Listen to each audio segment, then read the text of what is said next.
Welcome back to 30 Days of Sound Body Wisdom. I'm Renee Mitchell-Simpson, the Self-Love and Happiness Coach, a positive psychology coach, and the owner of Well Diva Lifestyle and Travel. In this 30-day series, I'm guiding you in an exploration of the deep mind-body connections in your own healing journey. Each day, we look at a different body part, its wisdom, and how it reflects our emotions and spirit. Today, we're focusing on mental health, depression, anxiety, and trauma specifically. These aren't just in the mind, they live in the body, in our chemistry, in our nervous system, and even in the way we breathe and move. For many women, especially Black women, mental health challenges often get minimized or mislabeled as being strong or just stressed. But the truth is, anxiety and depression are not weakness. They're signals. They're the body's way of saying something needs care, healing, and release. Anxiety often feels like living in the future.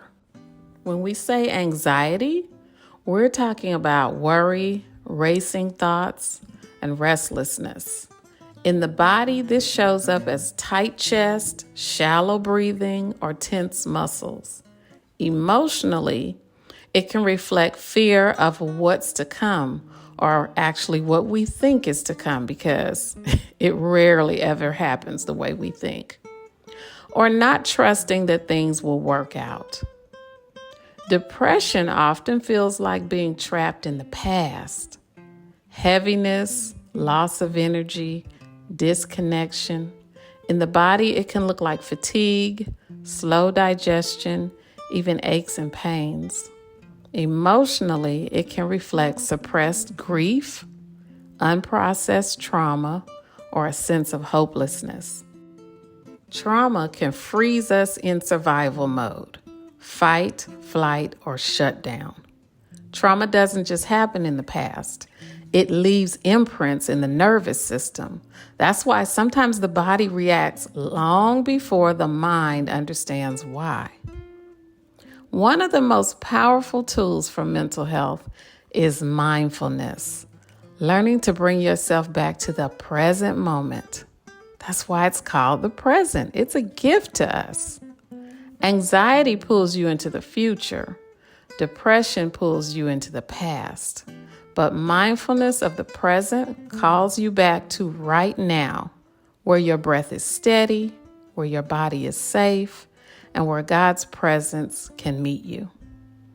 Even a few minutes of mindful breathing, noticing your surroundings, or saying a simple prayer of gratitude can calm the mind and remind you that this moment is enough. Healing happens one present moment at a time.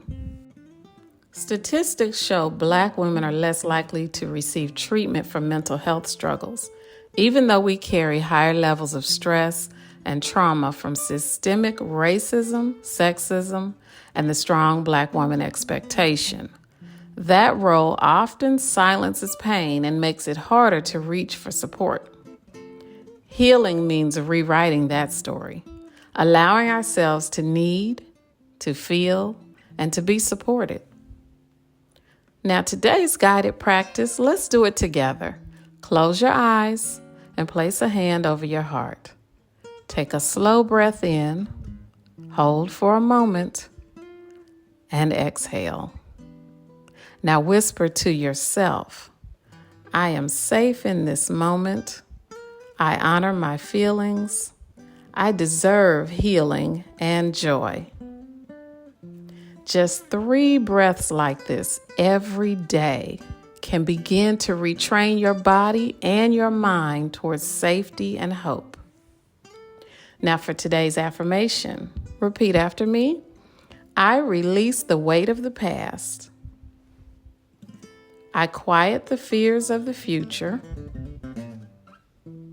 And I choose peace in this present moment. Let's say it again together. I release the weight of the past. I quiet the fears of the future. And I choose peace in this present moment.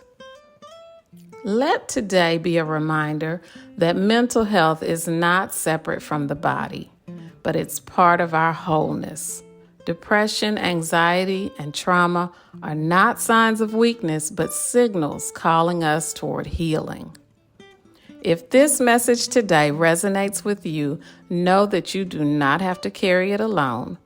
Through coaching, I help women heal body, mind, and spirit so they can create lives rooted in joy and self-love. You'll find links in the description for coaching, retreats, and free resources to support you. Thanks for joining day 26 of Sound Body Wisdom. Tomorrow we'll move into day 27, spiritual fatigue, burnout, disconnection, and restoring your sense of purpose. I'll see you then.